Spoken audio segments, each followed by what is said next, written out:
Who are you trying to describe right now? Oh, we're live, aren't we? Okay, we got to turn that guy up. Whoever is that in the background there. That's Sean, but we haven't started our show yet because if we had, Right now, I have to stop saying. Oh, There hi, I we can say go. slut.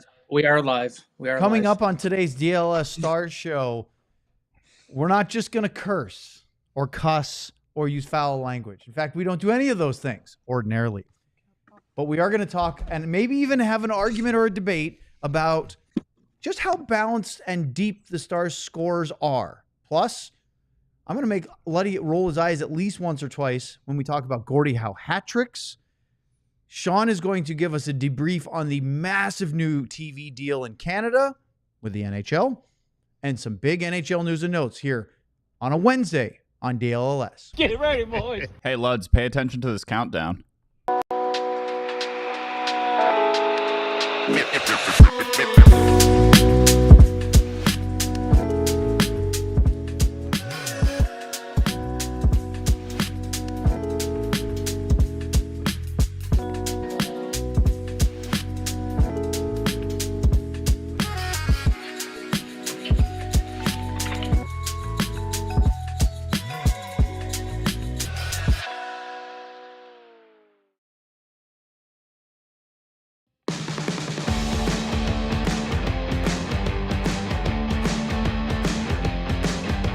It is Wednesday. It is April the 2nd. I hope you enjoyed your Fools. We had a nice day off, and this is the DLLS Stars Podcast. Of course, I knew it. I knew there had to be this coming in here. Are you happy now? I am happy, but can we get it up there for less than His a Ben, tenth of a second? his He complaint complained was already. length now. I heard it. Can't make them happy. Thank you, though. In case you're wondering, because if you're listening to this later, Luds has been upset about that intro, that 30-second title graphic, which shows a bunch of different shots. If you've been watching on YouTube, you've seen that there wasn't anything Dallas Stars related, any hockey related. We now have that. That there was a nice little Mike Madonna graphic. I know it wasn't very long. Yeah, don't blink. But if John wouldn't have said pay attention, which I wasn't paying attention, but It's a good thing he did. I'm not going to complain about Mo being there, but you know, that You was, wanted that was a something- few, You that want was it a to be few you. years. You want it to be you. That's the issue right now, right? No, not me. I was You saying wanted to be something you current. hoisting the cup. hotter. Who would you pick? If Or- you had to pick today, if they gave you Luds creative wants it control. to be his Montreal Cup in there. Yeah, put Carbo up there. Brian no, Strudlin. I think I'd have to go with. I'd probably have to go with Robo. I mean, he's been the hottest guy. He all year. has been. I don't think you can go wrong with any Wyatt? of those guys. Yeah, that's Miko, what I mean. the What if they Moose. trade him to the Well, Canucks, Miko's though? not been here long enough, so I No, think but it's he's going to gotta be 8 years in big money. Well, I know that, but he can be up next year. I just think it's somebody that should be. Jamie Benn would be. I'd be happy with Jamie Benn up there. That Iconic. seems a little bit more He's the captain. appropriate. Now that we're saying Jamie Benn, he will get his 400th tomorrow. Ooh, Just he's What- calling that what- first and foremost. Why don't we get the picture of Luds on the motorcycle with the cup? I feel like that's Ooh. the. Like, I Because feel like Sean, that that's- would be like stepping back or finding that time capsule again. You know. By the way, that bike that had that Stanley Cup on the back of it, it had to be. I had to take it over to Strokers. It was done by OCC. I swear to God, they must have put it together in like an hour. All the bolts were loose. The seat was loose. Jeez. Oh yeah, and they were going to strap that cup down on that thing. So, anyways, it had to be tightened up. He's Craig Ludwig. He's Sean Shapiro. John Andersen is our producer today. I'm Owen Newkirk. Thanks for joining us today. And we have a lot of different topics, but the one we're going to start with is one that I was thinking about last week as we were getting ready. Maybe it was a couple weeks ago now. We were getting ready for a game, and I was looking at the Stars' goal scorers. And I started wondering how many of these guys are going to get to 30 goals? How many are going to get to 20? Because at the end of the year, and we've talked about this a fair amount, that changes a contract, that changes what you expect from him if you've hit double digits, particularly if you hit 20, and really if you hit 30 or more. Now, none of the Stars this year are going to be a 40-plus goal scorer. That's not happened a ton in Dallas Stars history. But they could have as many as 5 30-goal scorers if you count Mikko Rantanen, who scored most of his goals this year with Colorado. But as it stands right now, and we have some pictures for you guys to look along with, and if you're listening, we'll kind of describe it. Jason Robertson has the most with 33 goals for the Dallas Stars this year. Mikko Rantanen second with 31. Wyatt just hit 30 with his incredible 5-game goal streak. Matt Duchene, I believe, will get to 30. There's a good chance with 2 weeks left that Roope Hintz can, but that's not a guarantee. He is at 27. Mason Marchment, Kel Granlund's got to 20 already. But he, again, most of that time was with San Jose. Mason Marchment will get to 20. He's at 19. After that, I don't think anybody else is a real threat to get to 20. And then I put the caveat at the bottom. If Tyler Seguin does come back, if he gets 1, then the Stars will have 12 double-digit goal scorers. Seguin obviously would have been in the 20s or maybe even 30s with the way he was playing if he played the full season. So the thesis of this is not necessarily that look at all the balanced scoring, because that's the way the Stars have been in the last few years under Pete DeBoer. They haven't had a guy that's going to score 60. Robo's been close with putting a couple of 40-goal seasons. But when I look at the way the Stars match up, they have 3 guys with 30-plus goals. That's tied for the second most in the league. Only the Tampa Bay Lightning have more. They have 4. That's pretty balanced for high-end scoring, but Dallas is in a pretty elite group. But if you back up and look at 20-goal scorers, Dallas is right near the top. Tampa, again, very balanced up at the high end of that as far as spreading around the offense. Well, if you go to double digits, 10 or more, some of the teams, like Tampa, doesn't even make it in that because those 7 20-goal scorers, that's pretty much it. They don't have double digits in this category. The Stars do. Also, look who makes an appearance up top. Carolina, Montreal, Winnipeg. Those are teams that have a bunch of different guys that can put the puck in the net. So this isn't to say, Luds, you have an interesting point. We were talking off air about what that means or what it doesn't mean, because there are certain numbers that suggest that the Stars are very balanced. A lot of different guys can score. And there's other numbers that suggest maybe they aren't that balanced as far as how they attack. Well, they can score. We know that. And it's not like they lean on just a couple guys, as you pointed out. I mean, would you rather have a team that's got a bunch of 10 and 15 goal scorers, or would you rather have a team that's got, sprinkled through there? I don't know. I feel like the way the Stars play, that's the way. Let's, for example, if you had Leon Draisaitl, 50 goals. I'd take him. Well, of course you would. But the way that Pete DeBoer is playing, his style is to attack in waves, have 3 or 4 lines that are matchup problems. If you had one guy that's the focal point of your offense, now it's different because he does a lot on the power play too, but would that take away from the way the team wants to play? It hasn't. I mean, he's got 51 goals, I think, right now. So, and he's not playing with McJesus. That's right. He's been hurt. Yeah. So, but no, I think balance is obviously the way to go. I mean, if you're able to, and credit to Jim Nill, but, and if you can put that together and not have that ideal matchup, and again, you're flipping a coin all the time. So there's no question. But it's funny. And Sean, I was looking at some numbers this morning, and Dallas, when it comes to zone times and things like that, right? So the Stars are, do we want to put that up there down, John? What do you want first, even strength? So at even strength, when it comes to zone time, they're below the 50 percentile, not by much, at league average. So basically they're average, right? So, but when you look at goal scoring, I mean, it's ridiculous. They're off the charts, right? They're in the top of the league. Yes, I believe they're 4th in goals and tied for 3rd in goals per game. And but the thing is, they have the top 3 shooting percentage in the league, so they don't need a ton of chances. They're snipers, right? They get a chance to put the puck in the net. So I was looking at that, and then even when you look at the power play from the standpoint of offensive zone time, they're in the bottom, or not the bottom, okay? They're underneath the 50 percentile thing. Again, but they score goals, but they don't need all those opportunities, right? And you look at what they spend in the defensive zone, which to me, I was saying, oh, here's my theory on that, is because of their entry that doesn't get in all the time, they turn the puck over, and then they have to go back and get it, and they spend a lot of time in the neutral zone. Yeah, a lot of time. And going back into the other zone. Then they don't need a lot of time to score a goal. Again, a bonus. Then you go to the defensive zone, right? So this one here, this is why I look at the penalty kill, I should say. Penalty kill, they're good. right? They're and they're above it, and we've seen that. But my thing is I look at the chances against. Now, Look Dallas how much has, offensive zone time they have shorthanded, Luds. but they have the shorthanded save percentage number 1 in the league. The That's- best save percentage when shorthanded. That's timely goaltending. That's exactly. So I say this team leans on, obviously, timely goals Yep.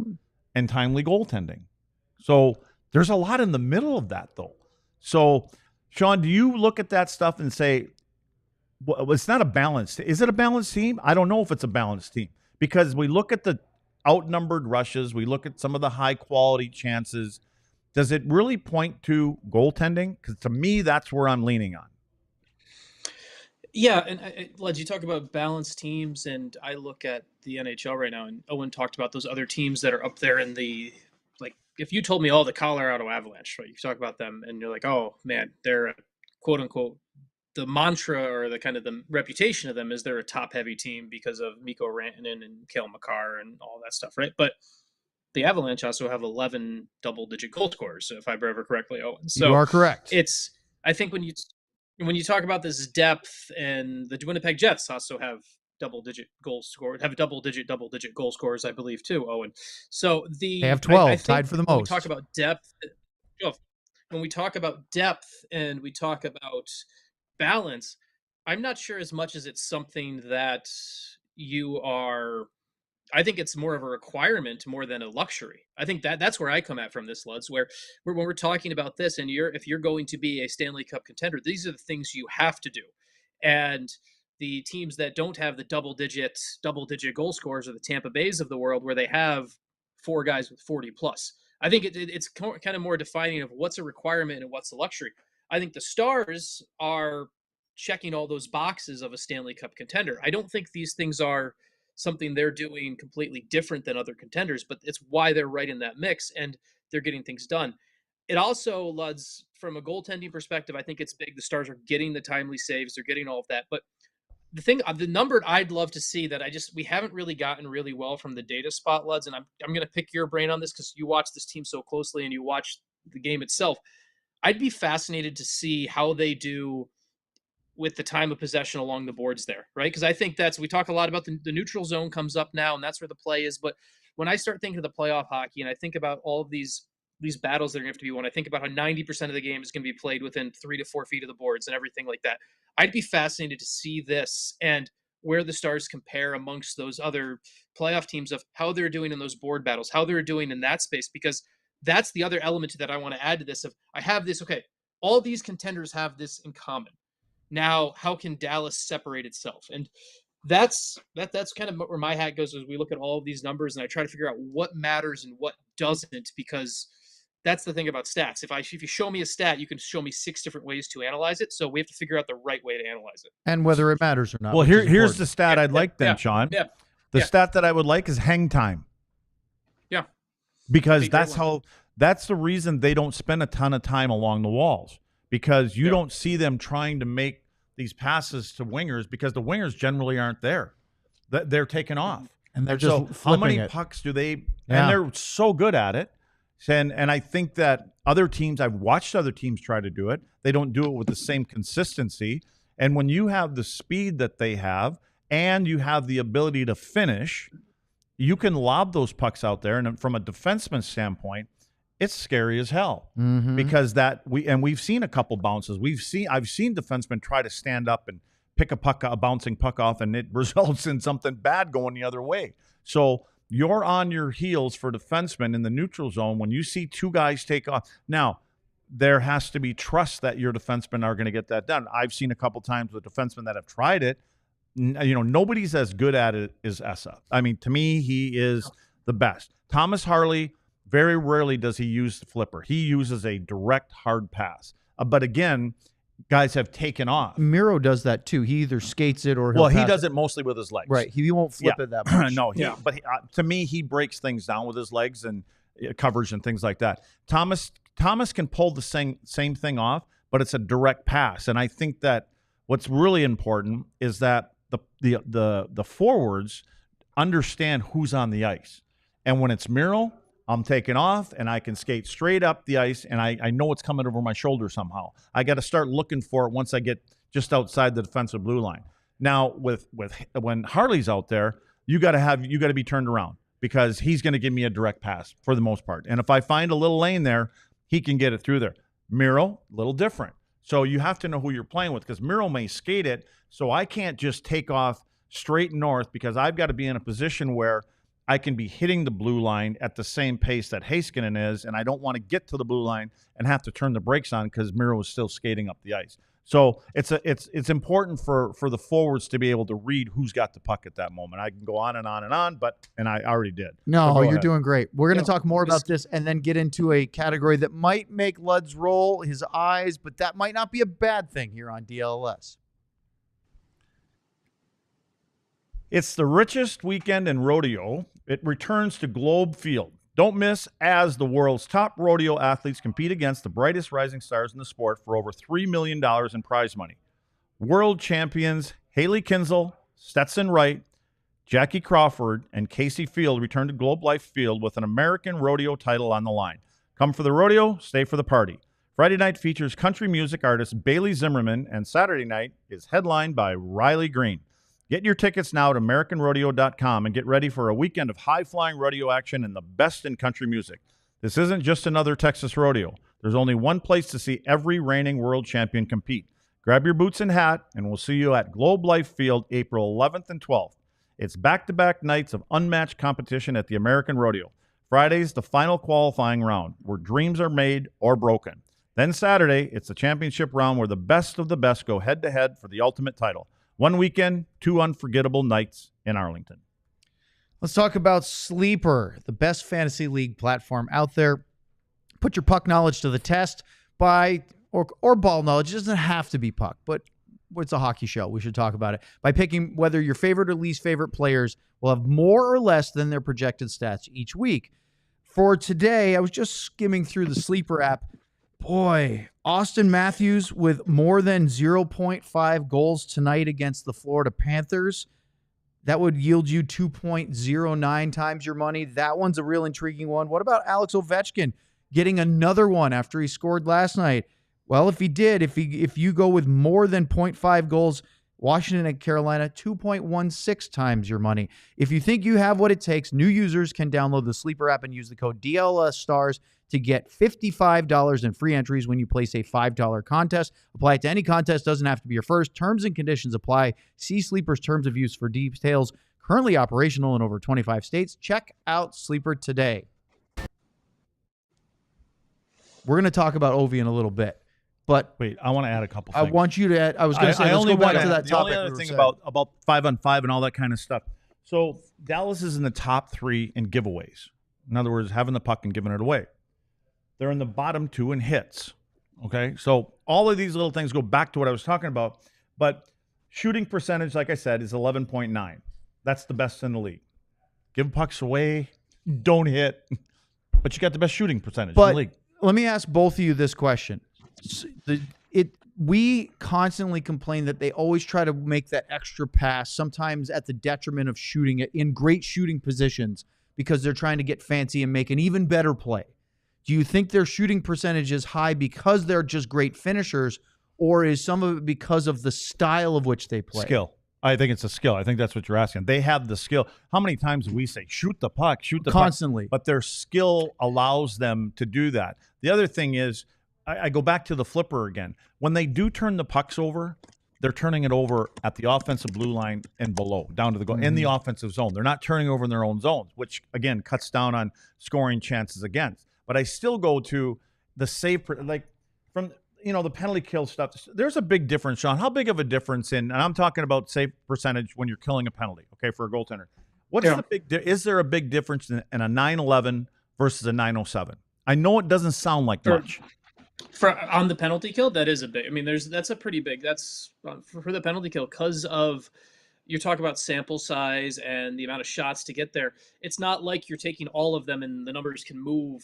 That's pretty big. That can represent a goal here or there. That is a pretty big number. And honestly, penalty kill save percentage, I don't have it in front of me right now, but if you are putting above a 900 on penalty kill save percentage, you're already playing with house money. Typical PK save percentage is typically in around the 870s, 880s. Like that's typical normal for the NHL for goalies. Goalies are around there. So if you're in the low nines already, you're already playing with house money. And if you're playing that 9-11 area, which is way more than league average right now, that's even better. So yeah, it's a big deal.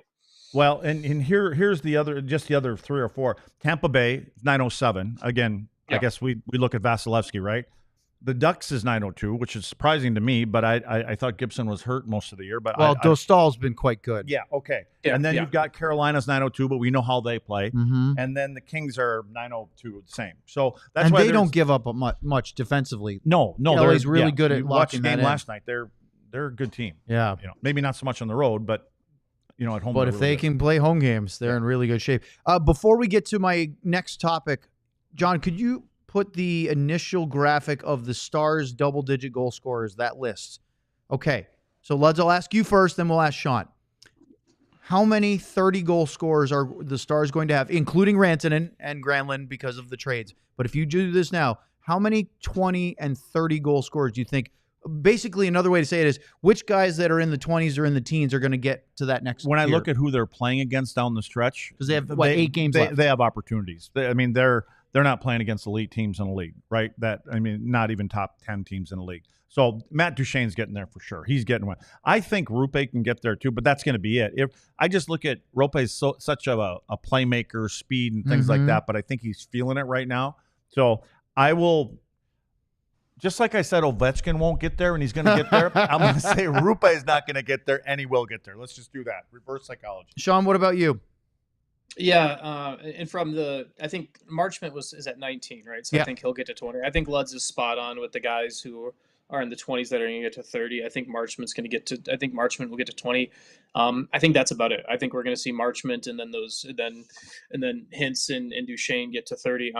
I'm actually interested to see, like, could you the next closest, like we talk about Sagan scoring to get to 10 would be interesting because he's got 9 in 19 games, but Sam Steele has 6, I believe. Colin Blackwell has 6, or Blackwell has 5. I can't remember which, but I mean, I don't think either of them are going to go on a 4-game little heater, but you're at a spot where I think there's a better chance of Sam Steele getting to 10 than Jamie Benn getting to 20, for example. I think that's kind of where I go on that. And I think the other just note to add to this, Owen, when you talk about double-digit goal scorers, and it's kind of cherry picking, right? Because if we're going to count the Mikko Rantanen goals, I guess we shouldn't count these, but they had Logan Stankoven at 9 before he left too. So that's another one that's right there, that where they would have had another. Obviously, you wouldn't undo that trade, but you were close to another as well. Yep. Yeah. I mean, so for me, it's I think Steele is at 6, right? I don't have it right in front of me. I think Steele's at 6. Sam Steele has 6, correct. And so if he could get a couple, I don't expect him to get 10, but if you could get him to get a couple at the end of the stretch, and all of a sudden you got your fourth line guys with that type of confidence going to the playoffs, that's where depth comes into me too. So are you surprised Sam Steele ran into some kryptonite by the name of Smith? Brendan Smith, yeah. He was. Yeah. Although I think he's going to be okay. I'm going to go out on a limb, and this probably ain't going to happen, but I'm going to say that Wyatt ends up leading the team in goals this year. Ooh, I know, and he's got a 3-goal lead by Robo. Yeah. I know. Well, but he has scored in 5 straight, and he's looked really good. Do you think that Thomas Harley has a sniff at 20, or Absolutely. Is it too late? I was going to say that earlier. 15 goals for the Stars blue liner. Yeah, absolutely. I think it's listen, there's another contract on the line for him. So don't think, and I love it because he shoots the puck. So don't think he's not thinking that way. I would think so too. Yeah. All right. The other night, and this is where this all stemmed from, Lian Bichsel had his first career NHL fight, and he had an assist in the game. And I looked at Luds and said he's got a goal. He's a goal away from a Gordie Howe hat trick. The hardest part to get, he didn't have. And he rolled his eyes. And it wasn't, I don't think it was just about the goal, but it might have been about the Gordie Howe in general. Yeah. Why did you have that reaction? Well, it wasn't really a fight. I mean, again, you had issues with multiple parts. Did they get 5s? They did. Yeah, they got 5s. They got 5s. Okay, so that's a fight. I mean, Yes. however you want to talk about it. Yeah, I didn't think it was much of a fight, but the whole when you bring he was close. I saw you wrote something somewhere like he was close to him. Like, He was the hard part away, the goal. When you get the goal and an assist, then it's really easy, right? You just got to grab the first guy and then get your Gordie Howe label out there. But otherwise, and then to leave that important one hanging out there. So, yeah. So I looked this up. Sean's laughing. He's got something to add to it already. No, I'm just thinking about it's like sometimes you listen to a baseball broadcast and you say a guy's a triple away from the cycle. And you're like, yeah. Well, maybe the hardest part for sure. Yeah, you do hear that from time though. That's a good point. Yeah. Well, and Bichsel hasn't scored a goal in 25 games now. It's actually been quite a while He since screwed himself when he got back-to-back goals. right away. And He everyone's screwed like, wow, this him. guy's going to be a goal scorer. Remember I told you he was on pace for 161 goals. Yeah, So he did. He screwed himself. Well, I looked at this up. I went and did a little research. And in the last 15 years, so that's 2010-11 through now, the Dallas Stars have had 11 Gordie Howe hat tricks. Wow. In 15 years. It doesn't happen very often. In fact, there's only been one since Ken Hitchcock was the coach the second time. So, Montgomery, Bonus, DeBoer, only one. They don't even take penalties anymore. Can you name who the most recent Gordie Howe hat trick is for the Dallas Stars, Lutz? I can. I'll let Sean go. No, I asked him. He and I were talking earlier, so I told him. So 91. Tyler Seguin. Yeah. Not in the last 5 years. Oh, 5 years. Yes. So the most recent one. Oh. You're not wrong, though. That is one of them. I don't think the player's here anymore. No, he's here. The most recent Gordie Howe hat trick was in 2022, and it was a current roster. Well, the only one I would go with is Jamie, but it was Jamie. I mean, I'm surprised Jamie's not on there more often. For me. Okay, so I have that for you too. Jamie Benn. It was the night that he fought Brendan Dillon in Winnipeg against Winnipeg, which was really funny because they're super close. Yeah. They get together, had dinner the last time they were in town when he was with New Jersey. Here, I think it was last month. Of the 11 Gordie Howe hat tricks, 5 of them in the last 15 years for the Dallas Stars, 5 of them have been by Jamie Benn. And there are a couple interesting ones too. Sean, he fought Jonathan Ericsson against Detroit back in 2015. But the ones that really stood out were he had a 4-point game in Columbus, a goal, 3 assists, and fought Nick Foligno back in 2014. And if you go all the way back to his one in 2013, it's when he fought Joe Thornton in Dallas, which is a big heavyweight one. But the number 2 guy is Antoine Roussel, who did it twice. Now, what's really funny, and Luds would probably agree with this as being fairly obvious, Roussel pops up when I did the filter search on the NHL stats site. He pops up more than 2 times, but it's not because he got a fight. I put because you can't search by fight, so I did it by 5 or more penalty minutes. So he gets some 10s or. But he was an idiot. He just wanted to get his penalty minutes up there. Well, he got a goal assist, and then he'd get something else. He was an idiot. I mean, I love him. I mean, from that standpoint, he had 2. In one calendar year. It was 15, 16, 16, 17. But in 2016, he did it twice. John, he fought Adam McQuaid against the Boston Bruins and also had a goal and assist. Don't wake John up. Well, John loves any McQuaid reference. What year was that? It was February 20th, 2016. Okay, never mind. I was wondering if it was the 3 fights in 4 seconds game. No, I don't think so. If anybody got a Gordie Howe that game, it was a Boston Bruin. Definitely not a Dallas Star. We're talking about fighting with a team that is last in the league in penalties. Exactly. I have some research and I did some additional research. Okay. Since you did your own research. So, Jamie Benn actually is the active leader for Gordie Howe hat tricks amongst all active players in the NHL. That would make sense in the entire NHL. His 5 are the most amongst active players. Jamie. Evander Kane is second with 4, and. Are we counting? Is Milan Lucic technically active? He is 4 too, but he was technically.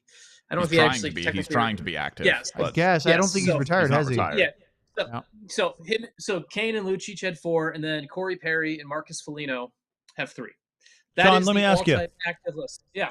Sean, let me ask you. Do you get an opportunity to watch every game, or because I know with your schedule, I guess where I'm going with this.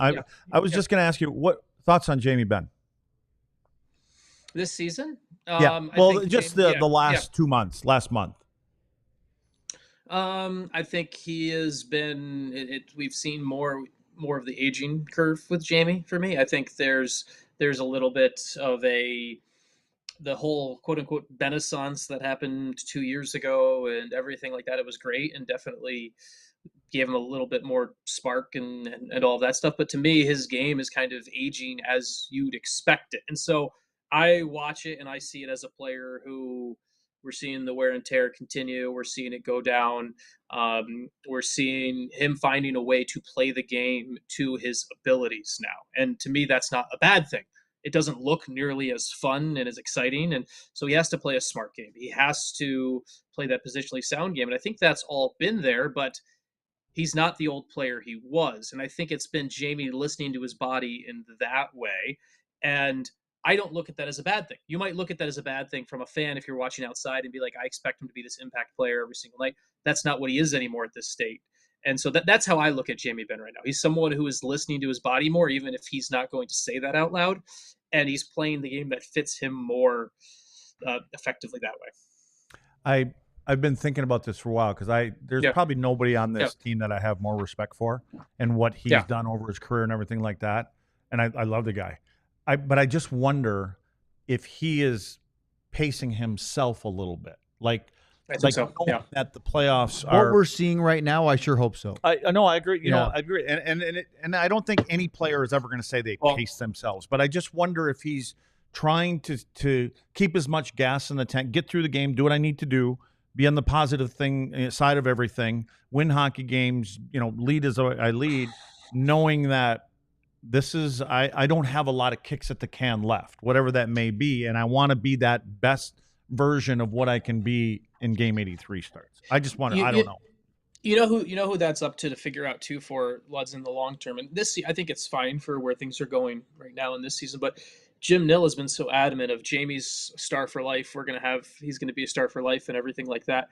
For me, the biggest question for Jim Nill becomes at the end of the day is Jamie putting things in reserve and saving them for the playoffs? And if he is, you can be like, okay, well then he's maybe a $3.5 million, $3 million player, whatever we want to call it next year with bonuses. But if this is a natural decline and this is the wall, then Jim has to have a much harder discussion about his adamant Jamie Benn will be a Dallas Star and at what cost. I think that's a very interesting question for Jim Nill in hopefully July is the earliest we're having this conversation, but it is something that I put a note on and think about right now, because that is there's a certain time, Luds, you saw it, you played with some great players. Everyone hits a spot where you don't know when it is, but at some point there's a spot where there's the first day after a game, there's a first day after a practice where you're like, I'm not recovering the same way. I am not the same guy I was 24 hours ago. And it's not always like a steep, sharp decline, but there's something when it happens. Luds, you played with a lot of great players. Everyone hits it at some point. And so with Jamie, I hope that he hasn't hit that. I hope that this is the reserves. This is, hey, we're playing for the postseason. But there's also a potential of, hey, all of the wear and tear, everything is finally it's effectively, we're nearing the end of effectiveness on that, and I hope that I'm wrong on that, but that's a possibility because it's going to happens to every player at some point. Let's talk a little bit more about this, and then we'll get into the new Canadian and NHL TV rights deal here on DLLS. Let's talk about Empire today. Just like your favorite team needs a home ice advantage, your home needs the home floor advantage. Empire Today can help you get it. Empire Today has flooring experts, dedicated flooring professionals who focus on flooring every single day. We've all been to those big box stores and they're awful. You wander endless aisles, then somehow you're hauling all these materials home, looking for an installer and coordinating everything yourself. Those big box stores might have a flooring department. The person helping you with the flooring might have been doing sinks yesterday, and they could be stocking light bulbs tomorrow. You don't want that. So why is Empire Today your best for your new floor? They live and breathe flooring. They will be with you every step of the game. It's a whole different ball game. They have their flooring experts in their showroom, can pick the right flooring for the colors, the lighting in your house. They can do everything specialized for you. So schedule your free in-home estimate today, because things are just better at home. DLLS listeners can receive a $350 discount when using the promo code DLLS. Yes, you heard right, a $350 discount with the code DLLS. Restrictions apply. Visit EmpireToday/DLLS for full details. Thank you, Sean. And in case you're wondering, yes, I am wearing my aviators from Shady Rays. They are fantastic, and you need to get ready for the season ahead with a quality pair of Shady Rays that are built to last. You can also get the little hard case that comes with it, zips right up and doesn't squish these nice, beautiful frames when I'm in my computer bag. Nice little soft microfiber bag as well. Shady Rays has you covered with crystal clear optics, durable frames. They are the perfect choice for outdoor adventures. Hundreds of options to choose from. You're bound to find the perfect pair to match your style. Exclusively for our listeners, Shady Rays is giving out their best deal of the season. Head to shadyrays.com. Use the code DLLS for 35% off polarized sunglasses. Try for yourself the shades rated 5 stars by over 300,000 people. We'll take those off for a minute so we can see what we're doing. We were talking about Jamie, and I wanted to just close the loop on the Gordie Howe stuff because there were a couple things that in our chat people were saying was, yes, it is kind of weird they call him a Gordie Howe hat trick because he only had 2 in his entire NHL career. And the NHL leaders were Rick Tocchet, who has 18 in his career, the now Vancouver head coach, and Brendan Shanahan, who had 17. 2 guys that were definitely offensive threats but weren't afraid to drop the gloves. But there were 2 of the last 5 that have happened in Stars history. One Lud's got that stood out to me was Tyler Seguin. October 14th, 2017 against Colorado, goal, assist, and then at the end of the game he fought Patrick Nemeth, which was, I believe, the only fight of his NHL career. And it was pretty silly afterwards. It might have been by design. It might have been by design. Say you got your Gordie Howe trick. And then, Sean, you came up with a great piece of memory. I was telling Sean about this morning. Cody Eakin had a Gordie Howe hat trick. January 17th, 2017, at the New York Rangers, goal, assist, and he fought Chris Kreider. And when I said that, Sean immediately thought of something that it didn't put 2 to 2 together until he said it. He fought him because it was the first game after he ran Lundqvist. It was the first Rangers game after he ran Lundqvist behind the Remember net. he got suspended for hitting Hank? No. So it was. You don't remember that? No.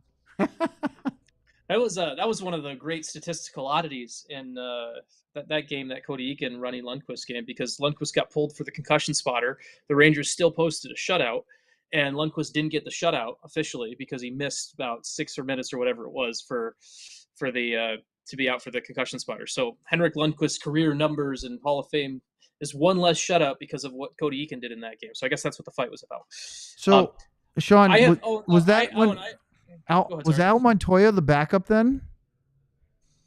I can't remember. That would be wild if it was.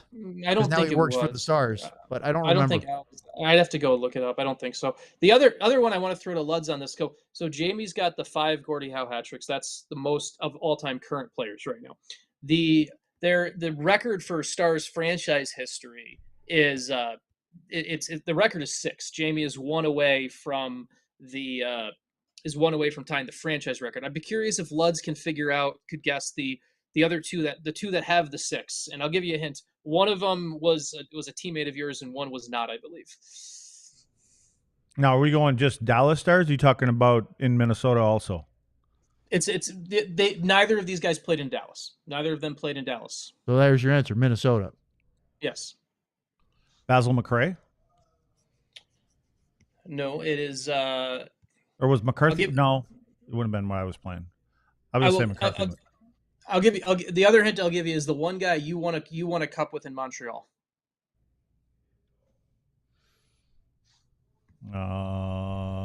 It's not Carbo. Mike McPhee. He never played in Minnesota, right? Mike McPhee? No. Bobby Smith. Okay. All right. Yeah. Bobby Smith and Brad Maxwell are the 2 record holders. Okay, there you go. That's the other. That's what I was thinking. Yeah. So. Yeah. Well, Smitty was tough. Sean, you're never going to believe who the backup goalie was in that Rangers Stars game. It was not Al Montoya. Who was it? But he plays for the Texas Stars now. It was Magnus Hellberg. Hellberg was the backup in that game? He was the backup in that game and came in and he played 18 and a half minutes. And faced like 1 shot, right? 4. It was 4, okay. But I remember watching that game. Oh, sorry. No. Sorry. Oh my God, you too. This is the game where Eakin had the Gordie Howe hat trick, not the. I have to look at the other one. Yeah. Okay. Yeah. We're all over the place. I'll look that one up too. But interestingly enough, Hank got pulled in that game. Heard of anything called show prep? This is a Yeah, Luds. Owen and Sean did all of it. Apparently not, because neither one of them know. This is us trying to come up with extra.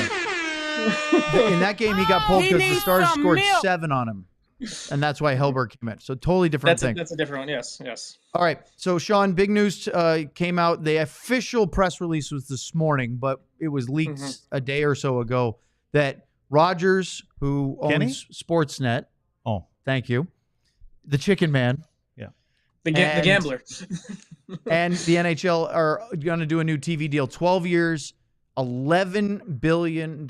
Could get higher depending on some of the subsidiaries they do for side deals. And I think they had to have known this was coming because when they did their cap projections for the next 3 years, this had to have had an idea, right? This wasn't. It's real quick. Yeah, it's 11 billion Canadian. That's right. That's a big difference. 7.7 US. Okay, thank you. Yeah, there's a big difference there between. But still, it's a huge increase, right? Show prep. Show prep. You got that, John? Is. Show prep. No, I'm prepping other stuff right now. Sorry. What would you like to tell us about the TV deal? Nothing. That it's big.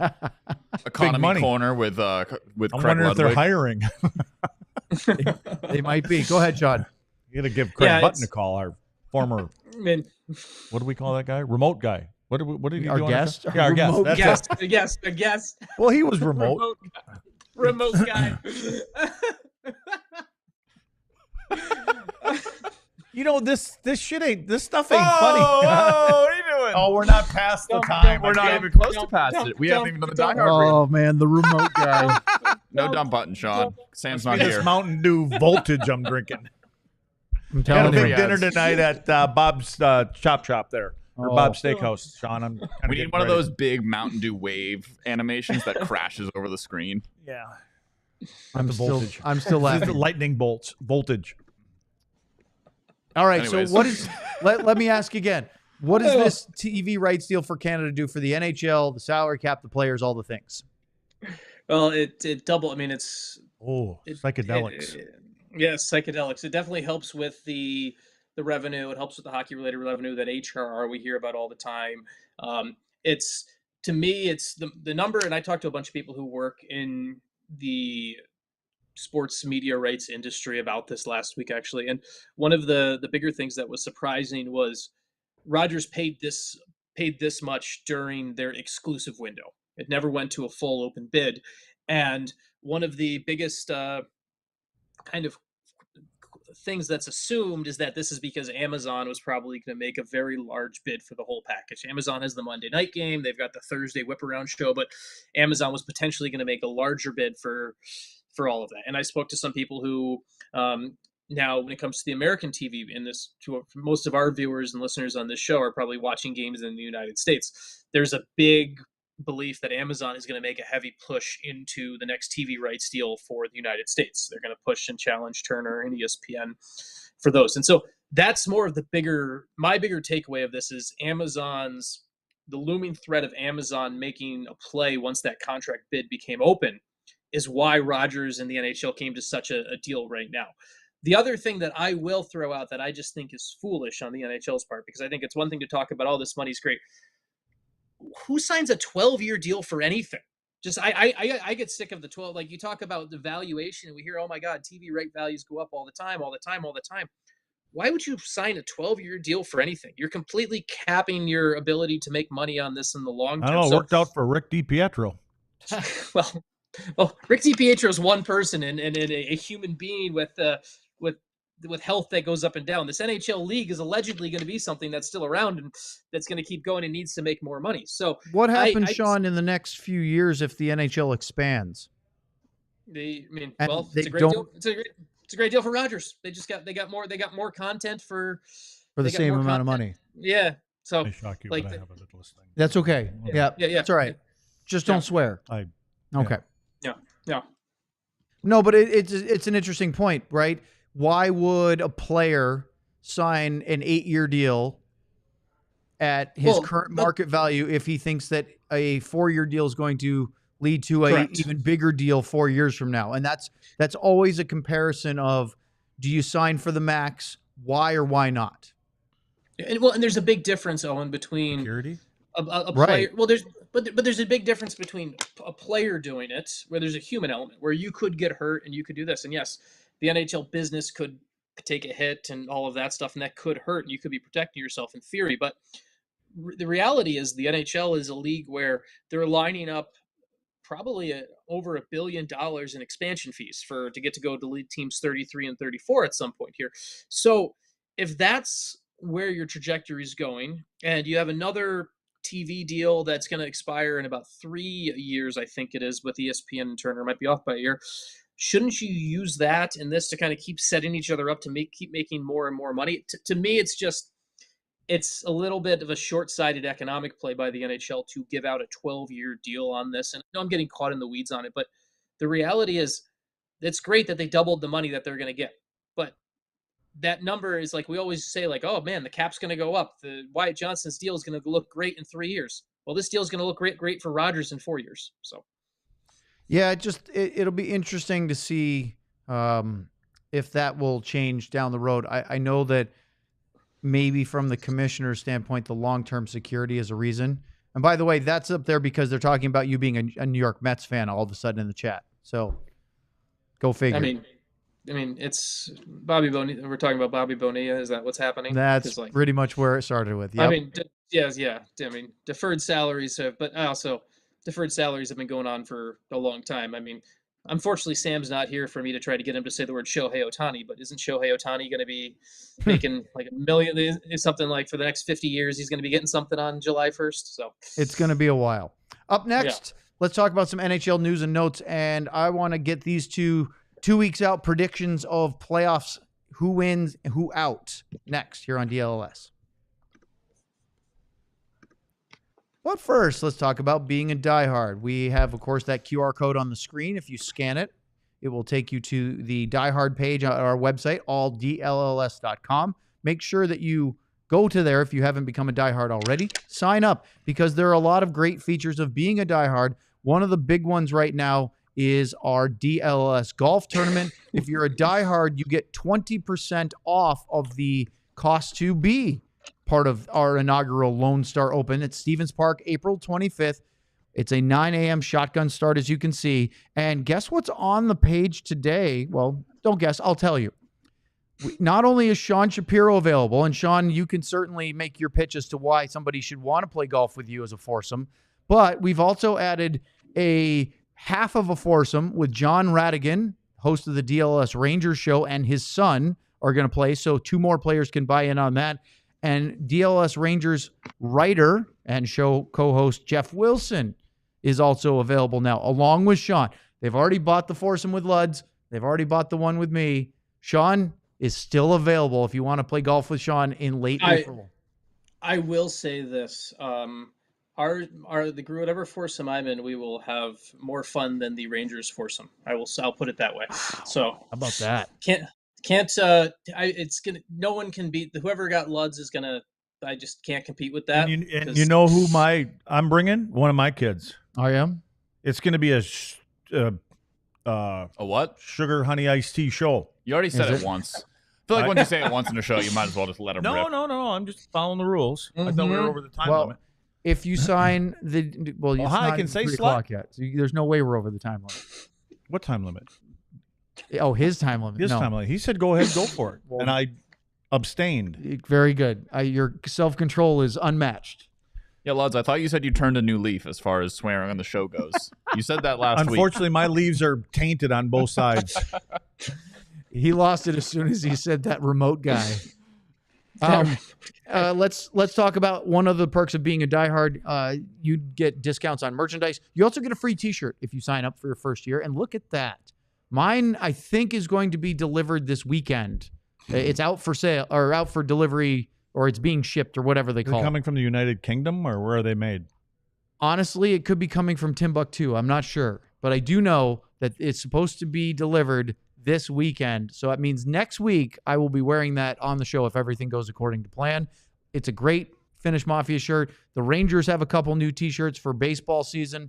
If you want to check those out, go to our website, click on the merch. You can pick anything that's available for t-shirts if you sign up to being a diehard, not to mention writing and all the other things that you get access to with the Discord. It's a lot of fun. All right, time for some NHL news and notes. I want to start very briefly before we get to the NHL with the NCAA Frozen Four men's Division I college hockey tournament. It's at the Frozen Four now, which is the Final Four, but they call it the Frozen Four. The first 2 rounds of the best of 16 tournament did not go well for my beloved University of Maine Black Bears, as they were ousted in the first round by Penn State in what was, as Sean would call it, Luds, effectively a home game for the Nittany Lions. I have said that word 0 times on the show today. That's all right. I teased him about it yesterday, so now he's trying to avoid saying the word effectively. Well, I have said that word they 0 played in times Allentown. You said it. Wow, I'm very small right now. You said it a million times during your Jamie Benn thing. No, I didn't. Yes, you did. I did? He did. Let's go to the No, tape. Sean did. Yeah, let's All go right. to the tape. We'll By go the to way, the I'm tape. small because I need to censor a super chat for later, Boy, you are very and I small. I'm using myself to do it. Tiny Wow. John. I feel like Stuart Little right now. Very topical. Sorry, Stuart Little. So Penn State played in Allentown, the 4 seed, but in Pennsylvania, Maine, the number 1 seed. That's always tough. That happens, right? When you get the regionals, sometimes the number 1 team has to travel. Well, 3 of the 4 1 seeds got knocked out. The only one that survived was Western Michigan. Penn State, Boston University will be one semifinal. Denver, who beat the number 1 overall seed, Boston College, will play. So it'll be Denver against Western Michigan. It's been a fun tournament so far, and we've seen some players already leave to go play pro, including Ryan Leonard, who made his debut yesterday for the Capitals. And we'll see some more. And actually, Dallas actually signed a player, Sean, from the University of Maine, who will be on an ATO with the Texas Stars here in a couple of days. Yeah. And do we want to give out a shout out to the people who are leading our diehard? I think we should. Right now? Because right now, I'm pulling it up right here. Owen and I are in 4th and 5th, and I think there's no mathematical way we can win this right now, unfortunately. There's no chance. Yeah. But so we've got we got 3. We've got Tyler has Western Michigan is currently in 1st with Western Michigan winning it all. We've got Omar also tied with him with 10 points, and he has BU winning it all. And William W. Williams has Denver winning it all and is currently in 3rd. And so I think it's going to basically come down. It's down to one of those 3. Yeah, it's one of those. Unless 3. And out of nowhere, Tony, who's retired Lawson lunatic, who's in 13th, he has Western Michigan winning. So maybe if they win, he can jump up. But I don't think he'll be able to catch Tyler if that's the case. yeah, it'll be tough. And I think I was looking at it. I just can't figure out the math to make it work. The only way that I could do it is if Penn State wins it all and Denver somehow reaches the title game. But I don't know if that's even enough for me. So It's been fun. Thanks for all the diehards that signed up to our fun little NCAA hockey bracket. All right, let's go to some NHL news and notes. Luds, you already alluded to this. Alex Ovechkin scored. He's now 4 away. Scored last night on a dunk of a power play goal. I think that John, who we don't even know his ability to skate yet, I think he could have scored that. Heck of a pass. And here we go. 4 away. It almost seems like it's inevitable. The tour starts now for Gretz. Apparently he's And going to be on the... is Bettman going to be there too? Yeah, I guess those guys are going to be... Well, they're playing Flying tonight in Carolina, I think. Yeah. So, yeah, they got back-to-back games. So, I guess he'll be in the building. Yeah, I remember the other night I said, I don't think he's going to get it. But then as soon as I turn TV on, he scores a goal. So, I said the same thing about him breaking the record. I don't even know why I keep counting the guy out. He just finds ways, and he looks good. We'll see what that happens in the playoffs. So, I'm more concerned about the playoffs for those guys. Yeah, well, let's talk about playoffs. John, if you would flash those standings up for us. Let's start with the Eastern Conference, if you have that at your fingertips. I do not have the standings. Oh. I didn't know I was supposed to have the standings. Well, I don't want to call out John in the Slack, but it was there first before all the lists of stuff because it's okay. Is that the Almighty screwed something up over here? I mean, if you would like to tee off on it, feel free. No, I but wouldn't do that. I'm going to wait. It just seems to me anytime I say something, it goes out there over the airwaves. But How about throwing yourself under the bus? Well, we John? don't need the graphic because we can talk about Look it at him. without. He's scrolling through right now. He's going, I don't see I'm it. going to see the context of it. It's okay. So let's look at the standings. Oh, sorry. It was above Owen's 90 graphic requests from today, so it got I knew buried. there'd be a reason. It's about a full page of scrolling. Okay, so if that's the case, then I will mention that I actually tagged him personally in this one and said more priority to the standings than any of the things that follow. Yeah, well, I didn't read to the end of that sentence because see? the first half See? of it had How's it 50 feel? names listed on See? it. See, I was make a gonna living out of doing let that. it go, but then John started to defend himself, so then I brought it up. Okay, I want with 2 weeks left in the regular season. By the way, I have Western Michigan winning in the whole thing. Do you? Yes, Oh, I do. Apologize That's for where not asking. That's where one of my kids played there. And so I didn't think you were going to come. you think to the me, so I just Broncos are figured going to I'd- win this one, I just thought I'd, right? They're the Broncos, right? Yep. Yeah. Yeah, Broncos.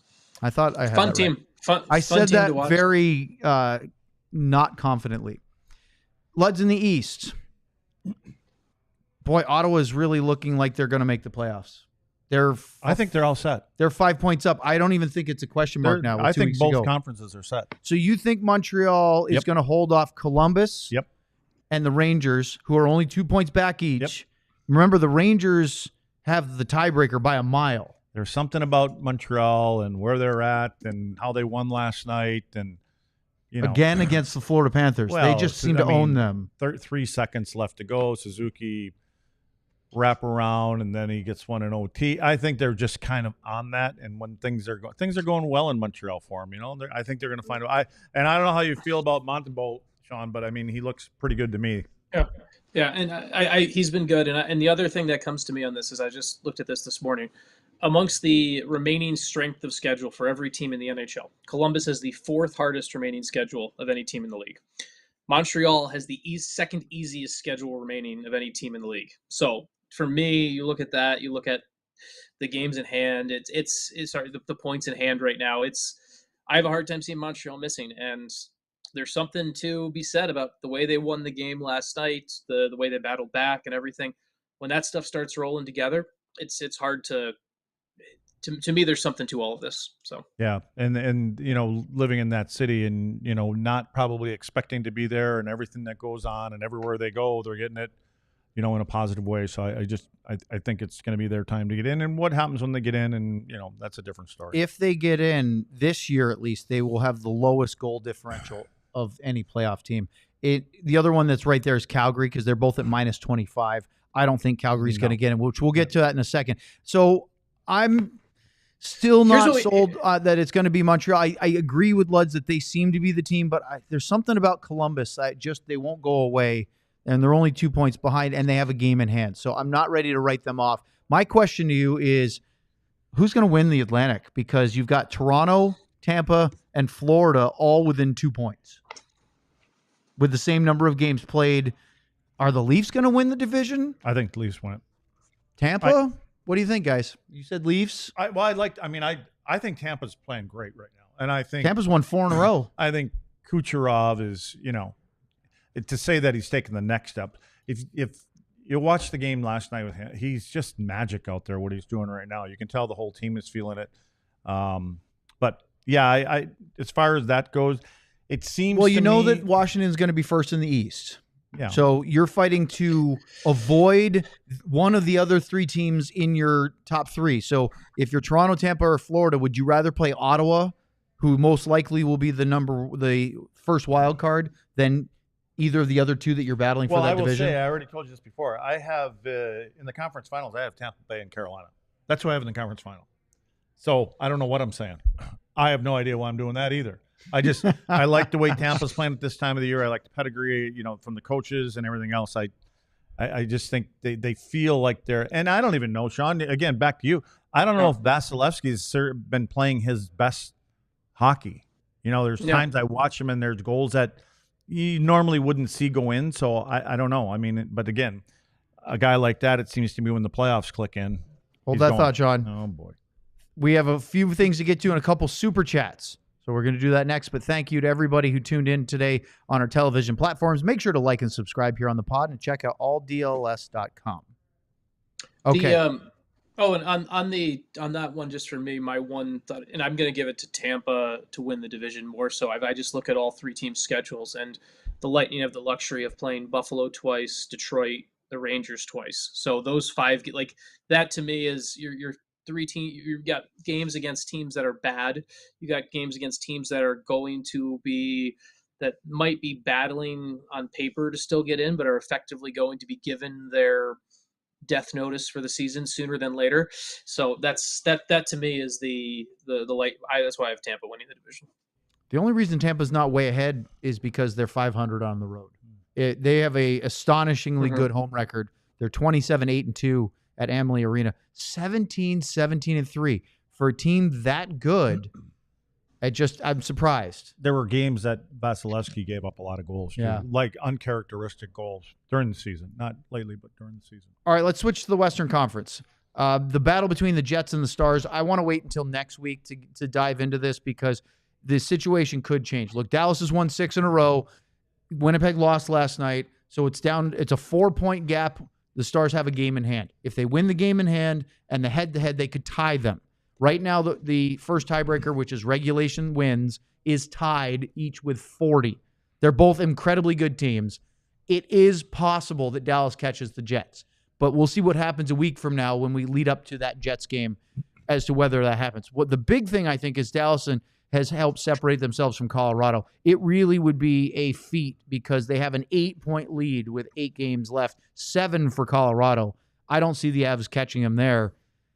Do you think that even though Vegas is the top team in the Pacific, that LA could catch them? The way they're playing, they have a 5-point gap. No, I think Vegas is playing well enough that they can hold on to that for me. So, Sean, the question stands maybe that it looks like we might get 5 teams from the Central Division. And the question isn't right now the 10 in a row wins for St. Louis. It's, can Minnesota hang on? They've got a 6-point lead for the second wild card over the Calgary Flames. Yeah, and it's 6 points though. That's a lot. And as much as Calgary's been playing well and can make that push, like I 6 points this time of year is so much. Honestly, Owen, my biggest thing when I look at the schedule right now, because I think the 8 teams in playoff position are in right now, my one want on all of this is I just hope so. There's only one Western Conference game on the 17th of April. It's on the last day of the regular season. It's LA versus Calgary. I just want that. I want nothing on the line for that game because that will allow us to actually know when the Stars are playing, whether the Stars are playing on the 19th or the 20th. I want the Western playoff picture sorted out on that Wednesday. So I don't really care what happens. And we've got a golf tournament to play. We need to know what the schedule around that is. Like this is completely selfish. I just want when the Kings and Flames play the last game of the regular season on that Thursday night, I want it to mean absolutely nothing. I don't want it to be all of a sudden, we're going to see who's going to win the division or who's this series, and then it's going to shuffle this around. No, I just want I want games to be, I want the West to be effectively locked and done on the Wednesday before. So that's all I care about. For all the people worried about the Stars' first round playoff matchup against Colorado, which again, very likely to happen. Wouldn't it be funny if Dallas somehow snuck into the first spot and played the Minnesota Wild in the first round? Well, they're not sneaking in the spot. They're going to have to earn it. No, for sure. But what if they edge out the Jets and it's not Jim Montgomery and the Blues who, I mean. But it's important. Heck, if the Blues don't lose another game. But it's important for them to do that. Let them other 2 teams, one of them get eliminated. I agree. Don't go through all of them. But imagine that. If the Blues don't lose another game the rest of the way, they could catch Colorado, and then all of a sudden the Avs are in a wild card spot. Maybe you can find another way to play them. It would be tricky. So, one more thing before we do our super chats, and I wanted to do this because it will be less topical later in the week. Luds, the Philadelphia Flyers are 3-0 since the team fired John Tortorella on March 27th. They've scored a bunch of goals. A couple of teams they played against are not playoff teams. They did beat Montreal right after the firing. What do you make of what's going on in Philly right now? 10 games to go or so, and Shaw Dog is the new coach, and guys might be playing for someone that may be coaching them next year. I think you're trying to impress the new guy, and whether he's going to be the head coach or not, but you have an opportunity. They say you never get a second chance to make a first impression. I think when a new coach comes in, you do, because a lot of times you're labeled as a third-line guy and you think you can be a second-line guy. Well, and you got pigeonholed because of the way that another coach plays, and you have the opportunity now to what? Wait a minute. Why is this guy never on the power play? Or, he looks like he could be a pretty good penalty kill, and this goaltender, give him a chance and things like that. So I think that's what I think it's always like that with the new coach bounce or bump, whatever you want to call it. Is guys can go ahead and show that they deserve more, or they deserve to stay where they're currently at. All right. Sean, do you have any thoughts on Tortorella? Should we go to Super Chats? My one thing is the Flyers fans are going to go into this season feeling really happy at the end of the season because of the new coach bump, because they just don't have enough time to have the fall that comes after it. Basically, I look at what happened in Detroit. I look at what happened in Detroit, where a mediocre team gets the new coach bump, things start going in the right direction, and then look what happened to that team after the first month or so. The Flyers are going to head to this season feeling good and happy about it because of how things ended, and it's the perfect new coach bump because there'll be no fall until next October. All right, let's go to a couple Super Chats and wrap up our show today. Since we're past the time, I don't have to censor this one anymore. That's why I made myself small, but I guess Lutz can just read this. Ardell Super Chat. A little Brendan Smith in Year After the Cup. Say it, Owen. Say it. Luds, say it's a shit show. There you go. We're both in trouble. Perfect. Bing bong. Zubov Shower Sigs, one of my favorite names. With a little Bichsel and Johnston, do you think more NHL teams will go towards platforms like Victory Plus for non-national broadcasts? I presume Stars viewership is up this year. Sean? Yes, they will. More teams will. Right. I spoke to the CEO of Victory Plus a week and a half ago or last week. I can't remember which it was, but basically they're targeting right now to have about 3 to 5 more NHL teams in the portfolio. He wouldn't tell me which, but you can start to go through and figure out which ones it won't be. Obviously, it's all going to be American teams. And then with the WHL, now moving their streaming to Victory Plus completely free, non-geo-locked at all, that's a move that was effectively led by the Stars' success because Tom Ghilardi owns WHL team, the Kamloops Blazers, and the CHL powers that be reached out to Ghilardi about how is this working, and that's how Victory Plus ended up with the WHL. So you're going to see more and more of that happening.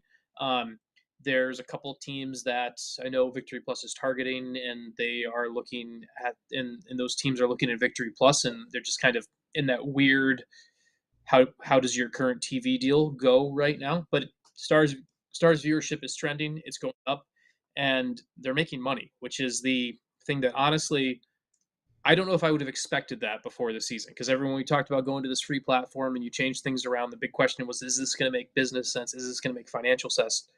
And so far it has. So the answer is yes. I should have said yes, but I know people like better answers, Owen.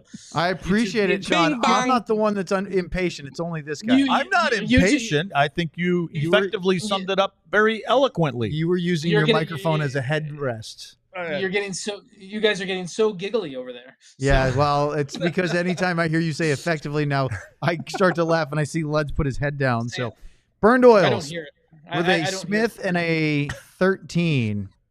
It used to be a Valnichushkin. I'm allowing Luds to say Slatty Milkshake. Slatty Milkshake? I think it's Slutty Milkshake. Why did Slutty Milkshakes break again? John's complaining hitting about the his button, drop. It's not working. Maybe you have to change the button.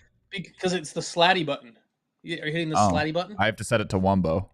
If the Slutty Milkshake breaks, you got to oil it sometimes, John. Slutty Milkshakes. Oil the button. Get an oil change, you mean? Yeah.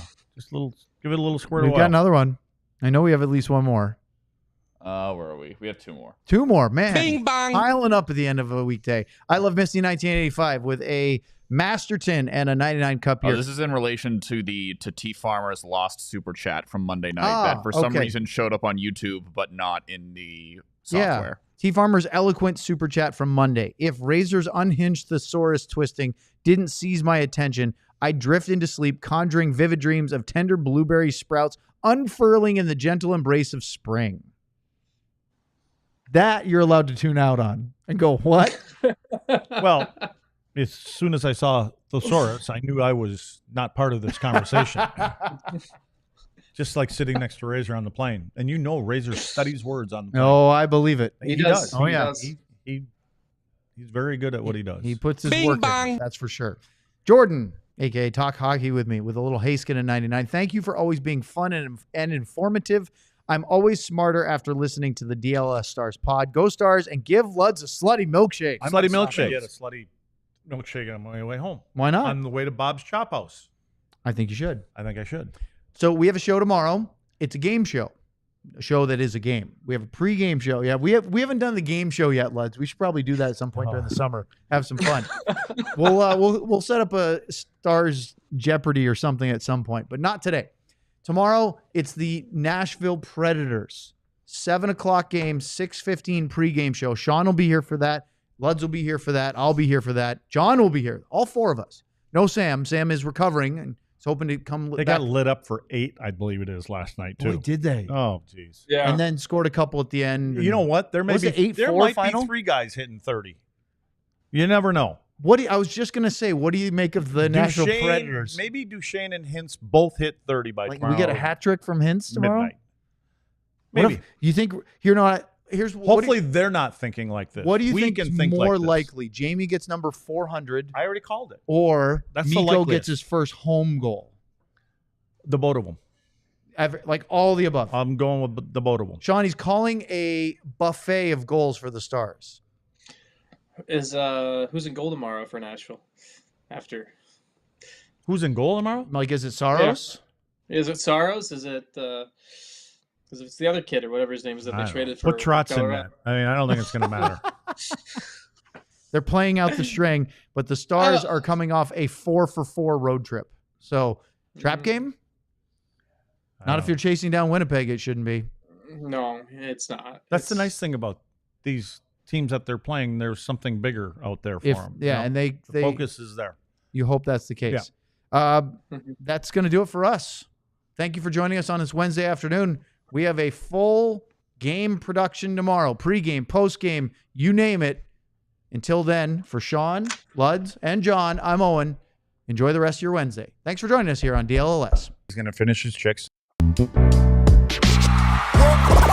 all silly like the mayor.